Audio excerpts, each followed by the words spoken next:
अस्सलामुअलैकुम वरहमतुल्लाहि वबरकातुहू। BS math fourth semester. बिस्मिल्लाहिर्रहमानिर्रहीम। शुरू करता हूँ अल्लाह ताला के बाबरकत नाम से जो बड़ा मेहरबान और नहायत रहम करने वाला है और जिसने हमें अपनी तमाम नेमतों से नवाजा। डिफरेंशियल इक्वेशन 2 हमारे पास सब्जेक्ट है। इसका लेक्चर नंबर 1 आज आप हम पढ़ेंगे। 4 चैप्टर हैं इसके। हम पहले थर्ड चैप्टर कवर करेंगे, फिर फोर्थ करेंगे, फिर पहले 2 की तरफ आएंगे।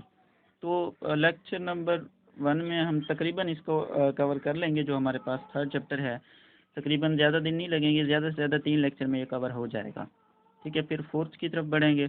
ठीक है, फोर्थ हमारे पास उसका सिलेबस भी नहीं है, वो हमें कहीं ना कहीं से निकालना पड़ेगा और उसको तकरीबन मैं कवर करा दूँगा। ठीक है, सो हमारे पास लेक्चर नंबर 1 में Laplace transform, properties of Laplace transform और प्रॉब्लम्स ऑफ लैप्लेस ट्रांसफॉर्म। ठीक है, इनके हमने जो है ना आज डेफिनेशन पढ़नी है, उसकी प्रॉपर्टीज़ पढ़नी है, उसके कुछ प्रॉब्लम्स डिस्कस करने हैं। ठीक है, so let's move the next. Laplace transformation क्या है? Laplace transform is essentially a mathematical tool which can be used to solve several problem in science and engineering. Science and engineering में बहुत सारे problems को सॉल्व करने के लिए हम जो लैप्लेस ट्रांसफॉर्मेशन है ये एक मेथड है जिसे इस्तेमाल करते हैं। तो उसके बाद एक एमसीक्यूज़ भी है और एक यूँ समझ लें इन्फॉर्मेशन है आपके लिए कि ये जो है सबसे पहले इंट्रोड्यूस कराया गया लैप्लेस ट्रांसफॉर्म एक साइंटिस्ट ने इंट्रोड्यूस कराया जिसका नाम था लैप्लेस, जो कि नाम से जाहिर है, और उसने 1970 में इसे इंट्रोड्यूस कराया। Motivations: the Laplace transform is an efficient technique for solving linear differential equation. Linear differential equation, क्योंकि हम डिफरेंशियल इक्वेशन पढ़ रहे हैं तो इसलिए ये लैप्लेस ट्रांसफॉर्म एक मेथड है जो कि डिफरेंशियल इक्वेशन के क्वेश्चन ही सॉल्व करने के लिए इस्तेमाल होता है। तो कौन सी डिफरेंशियल इक्वेशन? ये लीनियर डिफरेंशियल इक्वेशन को आसानी से सॉल्व करने के लिए इस्तेमाल होता है which constant coefficient. Linear differential equation का मतलब है ये समझ रहे हैं जिसकी डिग्री 1 हो। ठीक है, which constant coefficient, with constant coefficient, जिसका कोफिशिएंट क्या हो, कांस्टेंट हो।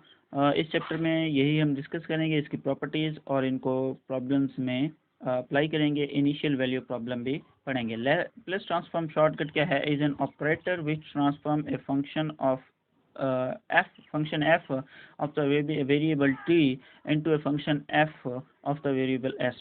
ये एक सिंपल सा ऑपरेटर है जिसमें हम t फंक्शन को s फंक्शन में तब्दील कर देते हैं। एक फंक्शन f होगा जो कि t में होगा, उसे हम कैपिटल फंक्शन f में चेंज करेंगे जो कि s में होगा, जिसका वेरिएबल क्या होगा? s। तो t फंक्शन वेरिएबल को हम s फंक्शन वेरिएबल में चेंज करेंगे। फार्मूले इसके देखें लैप्लेस ट्रांसफॉर्म के। ये जो यहाँ पे एल टेढ़ा सा बना हुआ है ये लैप्लेस का एक यूँ समझ लें ये वाला जो एल है ये लैप्लेस का क्या है? अभी सॉरी इसका स्टैंड्स करता है, इसका सिंबल है। ठीक है, सो अगर आपके पास फंक्शन टी में दिया हुआ उसकी पावर एन है तो उसको हम फार्मूला किसके बराबर होगा? एन फैक्टोरियल और s raise to power n plus 1। और दूसरे नंबर फार्मूला एक्सपोनेंशियल में दिया हुआ है रेज टू पावर टी में फंक्शन है उसके साथ वैल्यू है ए की, तो वो चेंज हो जाएगा 1/s माइनस ए। अगर फंक्शन साइन में दिया हुआ है, ठीक है, साइन फॉर्म में, उसमें बी वैल्यू है तो बी वैल्यू ऊपर आ जाएगी, बी बटा s square plus B square आ जाएगा। अगर साइन हाइपरबोलिक दिया हुआ है तो उसमें b over S square minus b square. अगर हाइपरबोलिक नहीं है तो s square plus B square आएगा, अगर हाइपरबोलिक है तो s square minus b square आएगा। ठीक है, इसी तरह कॉज में s over S square plus B square. Sine में देखें b over S square plus B square है, साइन में ऊपर वैल्यू लिखी जाएगी, बी एक कोई वैल्यू है, लेकिन कॉज में वैल्यू के बजाय ऊपर क्या लिखा जाएगा? एस लिखा जाएगा। तो यहाँ पे देखें साइन में हम बी वैल्यू लिख रहे हैं और जो कॉज है उसमें हम ऊपर क्या लिख रहे हैं? एस लिख रहे हैं, जो कि फंक्शन जिसमें हमने चेंज करना है। और अगर कॉज हाइपरबोलिक है तो उसमें वही सेम, नीचे s square plus B square cos में था तो हाइपरबोलिक में s square minus b square आएगा। तो प्रॉपर्टीज़ की तरफ बढ़ते हैं। दो इसकी प्रॉपर्टीज़ हैं, एक लीनियर प्रॉपर्टी है और एक शिफ्टिंग प्रॉपर्टी है। लीनियर प्रॉपर्टी क्या है कि अगर C1 C2 are any two constants and F1s और F2s are the Laplace transform. C1 C2 कोई भी कांस्टेंट वैल्यूज़ हैं, ठीक है, और F1s और F2s वो फंक्शन है जिसको आपने लैप्लेस ट्रांसफॉर्म कर दिया, यानी लैप्लेस ट्रांसफॉर्म में चेंज कर दिया। ऑफ द f1t और f2t। यूँ समझ लेंगे f1t फंक्शन था, आपने उसे f1s में चेंज कर दिया, और f2t फंक्शन था, f2s में उसे आपने चेंज कर दिया। तो कैसे चेंज करेंगे, यहाँ पे देखें, Laplace c1f1t plus c2f2t equal to आ जाएगा c1 फंक्शन जो कांस्टेंट है वो बाहर आ जाएगा, f1t उसका t का हम क्या लेंगे, लेप्लस ट्रांसफॉर्म लेंगे, और f2 के साथ जो c2 फंक्शन कांस्टेंट था वो भी क्या आ जाएगा, बाहर आ जाएगा, और उसका भी हम क्या लेंगे, लेप्लस ट्रांसफॉर्म लेंगे। ठीक है, इसी तरीके से आपके पास c1f1t, यूँ समझ लें कि आपके पास c1 और c2 एंड तक क्या रहेंगे, कांस्टेंट रहेंगे, और कांस्टेंट वैल्यूज़ जो हैं वो चेंज नहीं होंगे। यहाँ पे देखें c1 c2 शुरू से लेकर c1 c2 चले हैं, c1 c2 चेंज नहीं हुए, लेकिन यहाँ पे f1t f1s यानी लेप्लस ट्रांसफॉर्म में चेंज हो गया है, और f2t जो है यहाँ पे देखें f2s में चेंज हो गया, यानी कि लेप्लस ट्रांसफॉर्म में चेंज हो गया। लेकिन c1 c2 same to same है, तो कांस्टेंट बाहर आ जाते हैं, कांस्टेंट यानी नहीं होते, इसे हम कहते हैं लीनियर प्रॉपर्टी। उसके बाद आ जाते हैं shifting property. If a function is multiplied by A exponential EAT, then transform of the result is obtained by replacing s by s minus a in the transform of the original function। जो आपके पास simple linear property थी, उसमें सिर्फ आप T function को S function में change कर रहे थे उन फार्मूलाज के मुताबिक जो ऊपर दिए हुए हैं।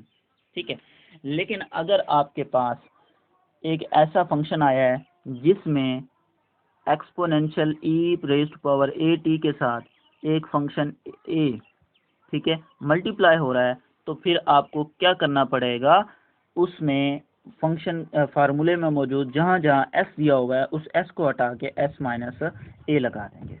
ठीक है, तो थोड़ा सा ऊपर वाले फार्मूला से हम इन फार्मूलाज को कंपेयर करते हैं। वहाँ पे देखें t raised to power n था, लेकिन यहाँ पे t raised to power n के साथ एक्सपोनेंशियल फंक्शन भी आ गया। अगर साथ साथ एक्सपोनेंशियल फंक्शन भी दिया हुआ है तो वही देखें n फैक्टोरियल, ये भी n फैक्टोरियल, वहाँ पे था s raised to power n plus 1, यहाँ पे s की जगह क्या आ गया है, s minus a raised to power n plus 1। तो सिंपली हमने इन तमाम फार्मूले में s को हटा के क्या लगा दिया है, s माइनस a लगा दिया है। यहाँ पे दूसरे फार्मूले में देखें s माइनस a है, और इसमें क्या लिखा हुआ है, b over s minus a का स्क्वायर प्लस b का स्क्वायर, यानी s की जगह क्या आ गया है, s माइनस a आ गया, और दूसरी चीज़ ऊपर b भी आ गया। ठीक है, तो एक्सपोनेंशियल अकेला यहाँ पे नहीं दिया हुआ, यहाँ पे तीसरे फंक्शन की बात हो रही है, एस स्क्वायर बी स्क्वायर। ये देखिए b over S square plus B square, तो यहाँ पे क्या आ गया, b ओवर एस माइनस ए स्क्वायर प्लस बी स्क्वायर, यानी s की जगह s माइनस ए आ गया। ठीक है, इसी तरह तीसरे फंक्शन में देखें b over S square minus b square, सिर्फ एस स्क्वायर है, और यहाँ पे है अपना फंक्शन देखें sine hyperbolic b over sine minus ए स्क्वायर माइनस बी स्क्वायर, तो साइन माइनस ए आ गया है उस s की जगह। तो सिंपली ये है कि अगर लीनियर प्रॉपर्टी होगी, आपके पास सिंपल फंक्शन दिया होगा, तो उसमें आप सिर्फ s यूज़ करेंगे, t को s फंक्शन में चेंज करेंगे, और अगर आपके पास शिफ्टिंग प्रॉपर्टी में एक्सपोनेंशियल फंक्शन साथ साथ मल्टीप्लाई हो रहा है, यहाँ पे देखें सब में एक्सपोनेंशियल फंक्शन अप्लाई हो रहा है, तो फिर आपको एक्सपोनेंशियल फंक्शन जहाँ साथ साथ दिया होगा हर s की जगह क्या लगाना पड़ेगा, s माइनस ए। इसलिए आपको फार्मूले सिर्फ ये याद करने पड़ेंगे।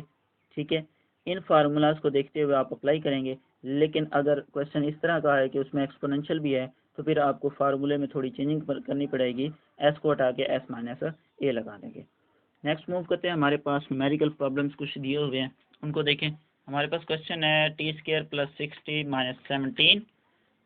यहाँ पे टी स्क्वायर देखें टी का सिंपल फंक्शन है, ठीक है, और 60 भी सिर्फ टी का फंक्शन है, और 17 एक कांस्टेंट वैल्यू दी हुई है। ठीक है, तो यहाँ पे आप देखें Laplace taking Laplace on both sides we have Laplace function F T equal to Laplace T square plus 60 minus 17। Next पे लेप्लस टी स्क्वायर का अलहदा लेंगे, फिर लेप्लस 60 का अलहदा लेंगे, फिर लेप्लस 17 का अलहदा लेंगे। इस स्टेप में देखें कि लेप्लस टी स्क्वायर अलहदा कर दिया, 60 अलहदा कर दिया, और 17 अलहदा कर दिया। अब यहाँ पे टी स्क्वायर के साथ कोई कांस्टेंट नहीं है, तो कांस्टेंट बाहर नहीं आएगा। 60 के साथ 6 कांस्टेंट है, तो 6 बाहर आ जाएगा, और 17 के साथ खुद 17 कांस्टेंट है, अंदर 1 रह जाएगा, 17 बाहर आ जाएगा। ठीक है, तो टी स्क्वायर में देखें हमारे पास 2 जो है वो n के तौर पर दिया हुआ है और वहाँ पे हमने फार्मूले में क्या पढ़ा था, n factorial over s raise to power n plus 1। तो फार्मूला चेक कर लें आप कि हमारे पास फार्मूला क्या था, n factorial over s raise to power 1। ठीक है, तो हमारे पास यहाँ पे क्या होगा कि चेंज हो जाएगा 2 factorial over s raise to power 2 plus 1, क्योंकि 2 हमारे पास n है यहाँ पे, तो 2 फैक्टोरियल ओवर 2 प्लस 1 और 2 प्लस 1 क्या हो जाएगा, s रेज टू पावर 3 हो जाएगा। यहाँ पे t को देखें तो t की वैल्यू t के ऊपर पावर क्या है, 1 है, तो यहाँ पे क्या आ जाएगा 1 factorial over s raise to power 1 plus 1 क्या हो जाएगा 2। 17 में देखें t कोई नहीं है, तो फिर हमारे पास जो पावर होगी वो 0 होगी, तो 0 factorial over s raise to power 0 plus 1 s raise to power 1 आ जाएगा, तो हम s लिख लेंगे। 2 का फैक्टोरियल देखें 2 हो जाएगा, s रेज टू पावर 3 3 हो जाएगा, 1 का फैक्टोरियल 1 6 से मल्टीप्लाई होगा 6 आ जाएगा, s स्क्वायर आ जाएगा, माइनस 17 0 का फैक्टोरियल 1 होता है और 1 17 से मल्टीप्लाई हो जाएगा तो 17 आ जाएगा और नीचे हमारे पास क्या आ जाएगा, s आ जाएगा, जो कि हमारे पास रिक्वायर्ड आंसर है। ठीक है, इसी तरीके से नेक्स्ट अगली इसकी तरफ मूव करते हैं, नेक्स्ट दूसरे प्रॉब्लम की तरफ। दूसरे प्रॉब्लम देखिए हमारे पास है e raise to power 3t plus 5। ये देखिए अकेला एक्सपोनेंशियल है, अकेला, तो फिर ये लीनियर ही है। शिफ्टिंग तब होता जब इसमें एक्सपोनेंशियल भी होता और साथ t का फंक्शन और भी होता। ठीक है, तो ये हमारे पास अकेला एक्सपोनेंशियल फंक्शन है। तो एक्सपोनेंशियल फंक्शन का फार्मूला हमारे पास क्या था कि हमने क्या करना था, वो क्या कहते हैं 1 raise to power s minus a। ठीक है, एक्सपोनेंशियल फार्मूला किसके बराबर था, sorry 1 raise to power s minus a, ये फार्मूला याद रखेंगे एक्सपोनेंशियल में। अब हमारे पास लेप्लेस ट्रांसफॉर्म ft लेंगे, ठीक है यहाँ पे, और Laplace transform 3t plus exponential 3t5 जो कि क्वेश्चन है। अब e raise to power 3t अलग कर देंगे, e रेज़ टू पावर 5 अलग कर लेंगे। e रेज़ टू पावर 5 में कोई t मौजूद नहीं है, इसलिए ये कांस्टेंट होगा, ये बाहर आ जाएगा।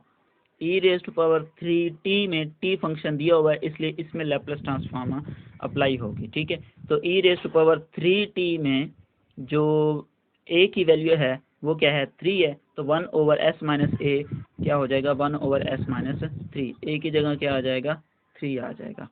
ठीक है, सो हमारे पास 1 over s minus 3 e raise to power 5 जो है वो हमारे पास क्या कहते हैं 1 के बराबर होता है, तो क्या आ जाएगा, ऊपर 1 आ जाएगा और नीचे आ जाएगा, सॉरी यही आंसर है हमारे पास, e raise to power 5 dot 1 over s minus 3। ये तो उसने हिंट दिया हुआ है, फार्मूला लिखा हुआ है, जो कि मैंने यहाँ पे लिखा है कि since Laplace transform a raise to power exponential raise to power at equal to 1 over s minus a, इस फार्मूले को हमने यहाँ पे क्या किया है, अप्लाई किया है।